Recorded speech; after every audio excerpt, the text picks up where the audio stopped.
En una silla de ruedas, Carmen Lira. Tribu Las Marías. Bueno, nosotros vamos a hablarles del libro En una silla de ruedas. Mi nombre es Ana María. Yo desde muy pequeña pensaba que nosotros los huérfanos solo podíamos ser sirvientes, hasta que llegué a la casa de tía Concha y conocí la amistad con mi amigo Sergio. Bueno, mi nombre es Sergio, yo quedé paralizado de las piernas a los 2 años y bueno, rodeado de amor con mi mamá Jacinta, mi hermana Gracia y Merceditas.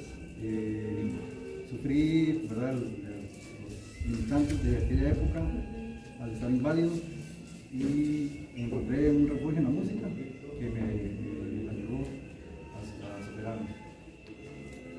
Yo soy Mercedita, la hermana menor de Sergio. Desde muy pequeño nos separaron, pero yo nunca dejé de querer a mi hermano. Tuve un final muy triste porque una enfermedad me quitó la vida. Hola, yo soy Candelaria, soy una india guanacasteca. Trabajé muchos años en la casa de la mamá de Cinta. Me casé, tuve una familia, pero murieron. Cuando Jacinta se casó, me fui de sirvienta con ella.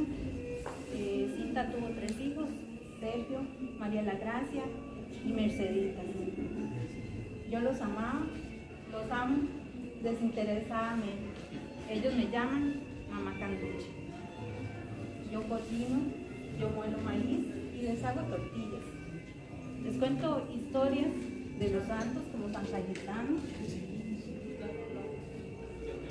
Les cuento historias de Guanacaste, como la historia de la cascabel, que los hombres le quitaban el cascabel a las culebras que estaban todavía vivas. Eso para agarrar mujeres. Justin.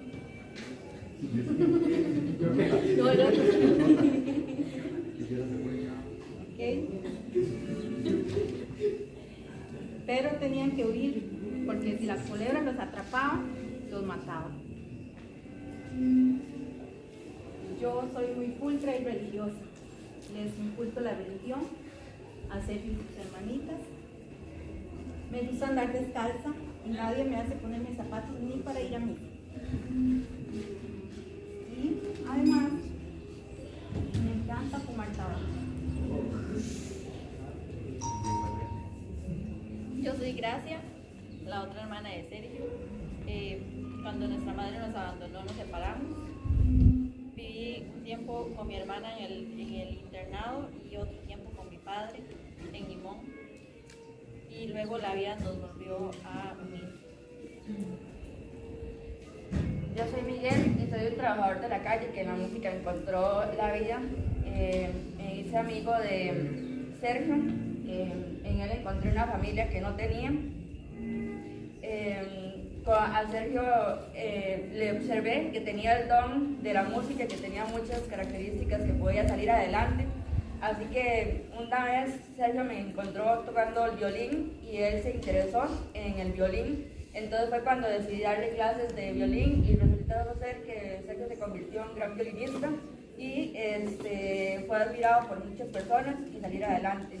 Así que con ellos cumplí como el sueño de tener una familia y poder salir adelante y tener una casa. Ahora les voy a explicar un poquito sobre el stand de nosotros y lo que significa, lo que representa. Bueno, por acá tenemos esa parte. Lo que quisimos semejar fue, en el libro habla del jardín que se podía ver por la ventana, que tenía flores, igual que a veces salía con sus hermanas a ver el jardín y a pasar el día ahí. Entonces esto representa esa parte. Luego aquí quisimos semejar la sala, que hablaba mucho en el libro, que estaba la mesa, que tenía una mesita donde había una lámpara con un jarrón que tenía una sola rosa, el sillón, el espejo, y que ahí era donde pasaba la mayor parte del tiempo Sergio, en luego la mata de plátano lo que significa es el papá de ellos decidió, bueno, compró una propiedad en Limón y se fue para Limón. Los dejó como para ir a trabajar, supuestamente en plátano, digamos, allá trabajaban eso, pero él allá tenía otra familia. Digamos, él allá se hizo de otra familia, entonces eso es lo que representa la mata de plátano, digamos. Y eso es lo que nos representa. El violín, ¿verdad?, que tiene Sergio a la mano, representa el instrumento que él aprendió a tocar y lo que lo ayudó a salir adelante y a ser reconocido a nivel del país. Y bueno, sobre la doctora, un poquito, es sobre Carmen Lira, donde ella se llama María Isabel Carvajal Quesada. Nació en San José en 1887 y estudió en el Colegio Superior de Señoritas, donde obtuvo el título de maestra normal en 1904. Bueno, se dedicó a la educación y a la literatura. Fue en el gobierno de Julio Acosta García que viajó a Europa a una universidad que se llama la Universidad de la Sorbona. Eso fue en París, Francia. Bueno, ahí también visitó Italia e Inglaterra y regresó al país en 1921, donde asumió la cátedra de literatura infantil de la Escuela Normal de Costa Rica. Y bueno, ahí introdujo nuevos autores y metodologías, ¿verdad?, que ella traía de Europa. Fue en el año 1926 donde fundó la Escuela Maternal Montessoriana, que era para la educación preescolar de niños de pocos recursos. Y bueno, entre las obras más conocidas está en una silla de ruedas, en cuentos de Tía Panchita y las fantasías de Juan Silvestre. Y bueno, también ella estuvo involucrada en la política y en la actividad social, porque formaba parte del Partido Comunista. Por esto fue exiliada después de la Guerra Civil del 48 y de hecho, bueno, del 48 al 49 ella estuvo muy enferma. De hecho, antes de morir ella quiso regresar al país, pero le fue negado el permiso. Entonces ella murió en el 49 y después fue que sus restos fueron repatriados en Costa Rica. Y no fue hasta 1976, ¿verdad?, que se le dio un reconocimiento por medio de la Asamblea Legislativa que la declaró benemérita de la cultura nacional, en reconocimiento a la literatura y la educación que ella aportaba a la cultura. Y bueno, para resumirles un poquito sobre la obra, como estaba hablando sobre Sergio, él sufre una enfermedad que se llama parálisis de la mañana de West, y esto le pasó a los 2 años. Bueno, él creció rodeado del amor de la mamá, de Jacinta, de sus 2 hermanitas, Gracia y Merceditas, y de mamá Canducha. Bueno, como contó la compañera, el papá, él tenía una finca bananera, él no se llevaba por el papá. De hecho, cuando el papá los visitaba, lo que le daba era como caricias, como él la describe, como limosnas que él no pedía, porque le decía, por ese muchacho, fíjate que llegaba a visitarlos. La mamá, bueno, se volvió a enamorar, porque de hecho el papá tenía otra familia en esa finca, quedó embarazada, prácticamente huyó del país y se fue para Perú, dejando los 3 hijos. Bueno, Sergio se sintió muy deprimido. De hecho lo consolaban mucho las hermanitas, mamá Concha, ¿verdad? Una parte fundamental en la vida de él para ese consuelo. Conoció a Miguel, que era un trabajador de la calle, él era macho. De hecho, la forma que lo conoció es que él llegó a vivir, bueno, él estaba en Ecuador siempre, veía a los trabajadores en la calle. Miguel se le acercó y le dio agua, y de hecho él quedó como en shock porque él no podía moverse y después no supo cómo responderle. Fue hasta el día siguiente que él ya, como la Canducha y los hermanitos, fue que invitaron a Miguel, y a partir de ahí hicieron una gran amistad, y de hecho Miguel se vino a vivir con ellos y les ayudó en la casa, ¿verdad?, a los 3. Miguel sí tomaba un poquillo ahí, y no fue hasta que mamá Canducha lo fue a buscar al mercado porque a veces desaparecía por semanas, y le dijo que eso le afectaba gustaba mucho Sergio, entonces gracias a eso fue que él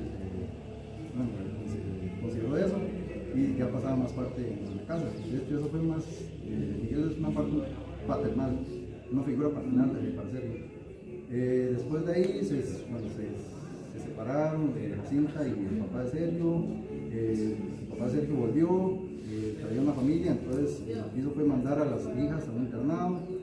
A Sergio lo mandó donde la tía Concha y ahí conoció a Ana María, que se volvió la mejor amiga, casi, bueno, ahí encontró consuelo, porque él estaba muy deprimido no solo porque lo abandonó la mamá, sino porque el papá no lo quería, ¿verdad?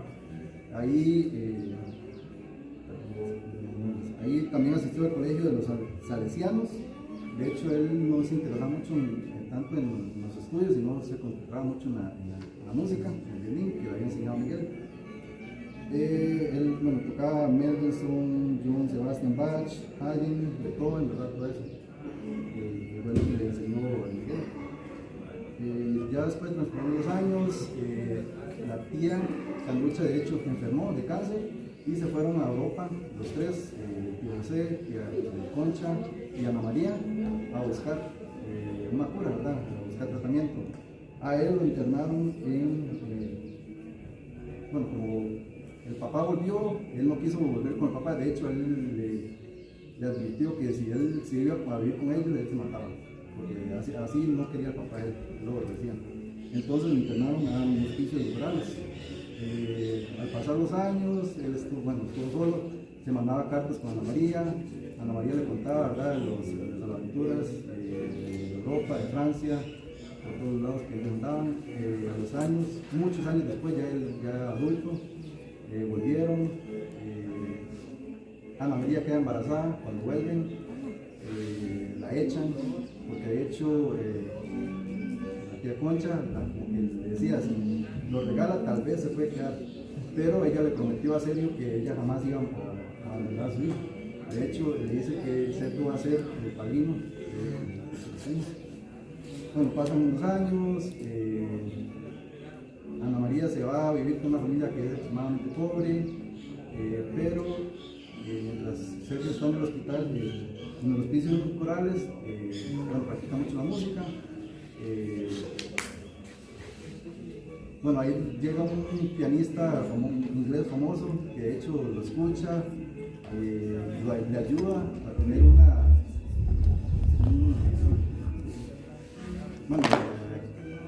le dio como ese chance de ir a ensayar al Teatro Nacional. A prepararse mejor. Al Teatro Nacional. De hecho, ya él cuenta que llega visitando a María con el hijo ya, y están muy enfermos, y entonces él dice, yo ya soy rico, de hecho, me pagaron 3,000 colones por eso, en ese tiempo era un platal, él se considera rico, y entonces le dice a Ana María, al hijo, que también se llama Sergio, a mamá Concha, mamá Canducha, a Miguel, que se vayan a vivir juntos. Entonces forman una familia y un lazo que no es de sangre, pero que es de esa conexión, ¿verdad? Al final están felices, le dan a Ana María, le dan una sorpresa, también se entregan a Gracia, y compran la casa donde ellos crecieron. Y la historia termina que ya él se imagina, no se imagina, sino que ya se ve anciano, Ana María también, al su alejado, que también se llama Sergio, lo ve como un muchachote ya fuerte, ¿verdad? Y ahí termina. Es casi como un final feliz, porque él mediante la música pudo superar y dar ese sustento a la familia que se formó, que como dije, no es de sangre, pero fue la que escogió. Quiero hablar sobre los aspectos claves de la historia, de la novela, la resistencia al abandono y la lucha por la dignidad, que a pesar de todas las circunstancias que Sergio vivió, nunca perdió la esperanza y salió adelante. La importancia del entorno afectivo, que a pesar de que los padres lo abandonaron, siempre tuvo el amor de mamá Canducha, de Ana María y de sus hermanas. El modelo patriarcal y la opresión femenina, que Jacinta, Ana María y Canducha muestran cómo el sistema patriarcal la limitaba. Carmen Lira critica los roles, tradicionales y la falta de inclusión de las mujeres. El crecimiento de Sergio, bueno, como les mencioné antes, no perdió la esperanza y él se superó, llegó a ser un músico importante y conocido. También el trabajo en la calle como medio de supervivencia. Miguel representa a todas aquellas personas que desde pequeños tienen que salir a trabajar y para poder salir adelante. La obra muestra la falta de oportunidades para quienes quedan fuera de ese sistema educativo.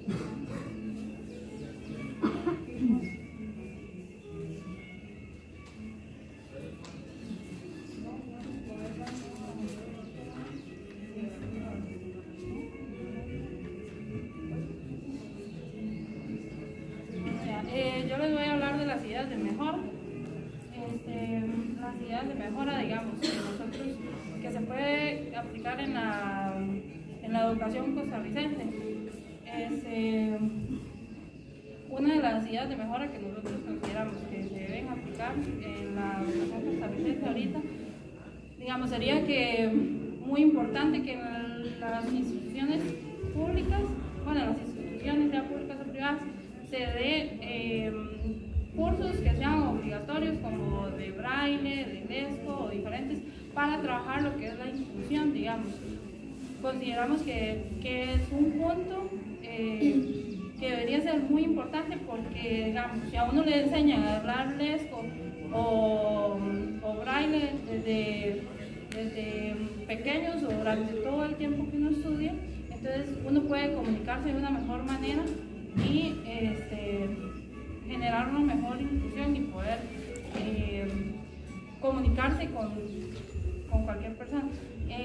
También lo que son las mejoras en infraestructura o en otras cosas, digamos, en las instituciones, aunque muchos ya lo tienen, pero hay muchas instituciones que no tienen esas mejoras que consideramos que deberían ser muy importantes para poder que todas las personas con diferentes discapacidades o condiciones que puedan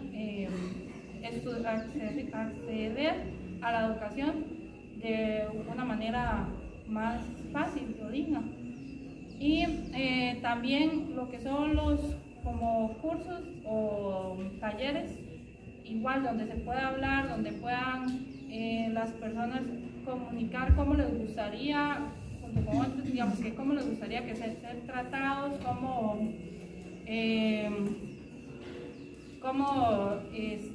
o lo que los hace sentir, de cómo los tratan las personas, que se pueda hablar más sobre los temas también como el bullying y todas esas cosas.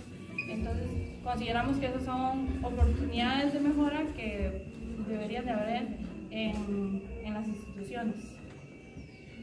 Eso sería por ahí. Bueno, en la parte de educación, ¿verdad? Relacionando esta novela con la parte educativa, podemos ver que la educación es una herramienta de inclusión social. Ya hablamos de eso, que en esa época podemos apreciar que uno de los personajes tiene una discapacidad y que en la actualidad esto lo podemos ver como un proceso de educación inclusiva, donde los padres tienen el derecho de solicitar a sus hijos, sin importar la discapacidad, puedan tener el acceso a la educación en las aulas abiertas. Aquí vamos con eso, que en tiempos pasados, como podemos ver el ejemplo de Sergio, era un niño que lo mandaban a una escuela que era para personas con discapacidad, ¿verdad? En la actualidad podemos ver cómo eso ha ido mejorando y esas personas pueden irse incluyendo en las aulas regulares sin importar su discapacidad. En ese caso, a Sergio se le tomaba como una persona que no tenía las suficientes herramientas o capacidades para poder acompañarse como con el resto de personas, ¿verdad? Pero, por ejemplo, Miguel vio en Sergio una persona con talento y ahí es donde podemos ver que realmente Miguel observó eso que había en Sergio, y que es en la actualidad como lo podemos ver que esas personas que tienen una discapacidad no significa que no sean capaces de lidiar con una vida cotidiana, ¿verdad? Que tienen exactamente las mismas posibilidades de salir adelante. Lastimosamente, en la actualidad muchos se envían a plan nacional y aunque es una herramienta súper funcional y súper importante, esas personas no tienen la libertad de hacer bachillerato y tener una educación media. O sea, sí tienen el título en sí, pero no pueden entrar a una universidad. y cuántas de esas personas sí tienen las capacidades para poder entrar a una universidad y simplemente por tener ese título se le hace como de lado, digamos, sin importar que él podría ser una persona profesional igual que cualquier otro, simplemente que es cierto, no va a tener las habilidades y la creatividad normal de otra persona, pero a veces esas personas con discapacidad tienen más creatividad, más habilidades que las personas que somos normales, que realmente no tienen nada que ver una cosa con la otra, ¿verdad? Podemos observar cómo la escritora, la cual era una educadora, siempre abogaba por que la educación pudiera llegar a todos los sectores de la sociedad. Eso siempre incluye a las personas con necesidades especiales. De ahí podemos notar cómo la educación ha ido cambiando a lo largo de la historia para bien. Antes las personas con discapacidad se les hacía de un lado y no tenían las mismas oportunidades, y aunque en la actualidad siguen pasando situaciones muy similares realmente, digamos, y creo que eso va también de la educación de los hogares. Considero que si los padres de familia tomaran en cuenta que, o sea, enseñarle a sus hijos que si van a haber personas sin un brazo, que van a haber personas que andan en una silla de ruedas, y que es normal, digamos, no es como, uy, mira, es que viene alguien en silla de ruedas, no, digamos, es como, sí, es una persona en silla de ruedas, pero si ocupa ayuda, se le da la ayuda, pero los padres se han encargado en que sea como un cliché, digamos, de, uy, ve, ahí viene un ciego, o una palabra que usamos mucho, ahí viene un mudo. Realmente, por ejemplo, la palabra mudo ni tan siquiera se debería de utilizar, porque es una forma en la que más bien se desprecia a la persona con una condición de sordera, porque esas personas son sordas, mas no son mudas, porque si ustedes ven, ellos generan un sonido, entonces no significa que sean mudas, simplemente ellos no han desarrollado la habilidad de poder hablar, porque ellos no escuchan. Entonces, aunque ellos generan ciertas palabras, porque logran hablar, al ver el movimiento de otras personas, entonces como que logran hacer ciertas palabras y, o sea, ellos sí hablan, simplemente no lo han desarrollado porque no tienen la parte de oído. Entonces ahí es donde lo vemos más observado como la parte de discapacidad, ¿verdad? En la obra, de la parte de los años anteriores a la actualidad, que aunque ha ido cambiando, creo que a pasos pequeños realmente, porque como lo decía la compañera, y eso lo hablaba ya en la otra carrera que llevo, y es el hecho de que en las escuelas y colegios se ha implementado llevar inglés, francés, hasta mandarín, pero nunca se han tomado la idea, o sea, el atrevimiento de poder incluir lesco y incluir braille, digamos que realmente eso sería realmente inclusivo, y las personas sordas y personas ciegas tendrían una mejor comunicación a ese punto, digamos. Entonces por ahí es donde iba lo de la escritora de Carmen Lira, que es como esa inclusión de las personas con discapacidad a la parte educativa. Luego era el papel de la educación en la forma de valores. Esta obra presenta personajes que muestran valores como la solidaridad, la empatía, la resiliencia, las cuales son fundamentales para que la educación sea parte de crear ciudadanos responsables y sobre todo comprometidos con la sociedad. En la actualidad los sistemas educativos han ido evolucionando para incluir enfoques más participativos y centrados en el desarrollo integral de los estudiantes, ya que la educación ya no se limita a la transmisión no solo de conocimientos, sino que también lo que busca es fomentar las habilidades socioemocionales como la comunicación asertiva, la resolución de conflictos y el pensamiento crítico. En ese sentido, el mensaje en una silla de ruedas sigue siendo relevante, ya que nos recuerda la importancia de construir una sociedad más empática y sobre todo más solidaria desde la educación para poder incluir a esas personas con discapacidades diferentes a las aulas abiertas realmente, y que puedan tener las mismas habilidades y oportunidades que cualquier otro estudiante. Carmen Lira menciona lo importante que son las personas con discapacidad, que las personas con discapacidad tengan una educación de calidad, la infraestructura de las instituciones, por ejemplo, la discriminación social. Las personas con discapacidad se enfrentan prejuicios y discriminación. Usualmente las personas que acompañan a un discapacitado los limitan afectando su integración con la sociedad. El aislamiento social, las personas con discapacidad muchas veces sufren aislamiento por parte de la sociedad debido a esa accesibilidad en los espacios públicos. En lo económico, nos muestra las dificultades económicas que enfrentan, dispositivos costosos, servicios médicos, adaptaciones en sus hogares. En lo cultural, de ruedas muchas veces enfrenta barreras para hacer actividades culturales y recreativas, espacio para donde se desarrollen actividades culturales, y nos hace un llamado a cambiar nuestra mentalidad, reconociendo que las personas con discapacidad sí tienen derecho y sobre todo capacidades excepcionales. Nos invita a hacer una sociedad más inclusiva, permitiendo a las personas desarrollar su potencial y sus habilidades. Bueno, para finalizar les tenemos una pregunta reflexiva para que les quede ahí. Si pudieras cambiar algo de la educación, ¿qué sería y por qué?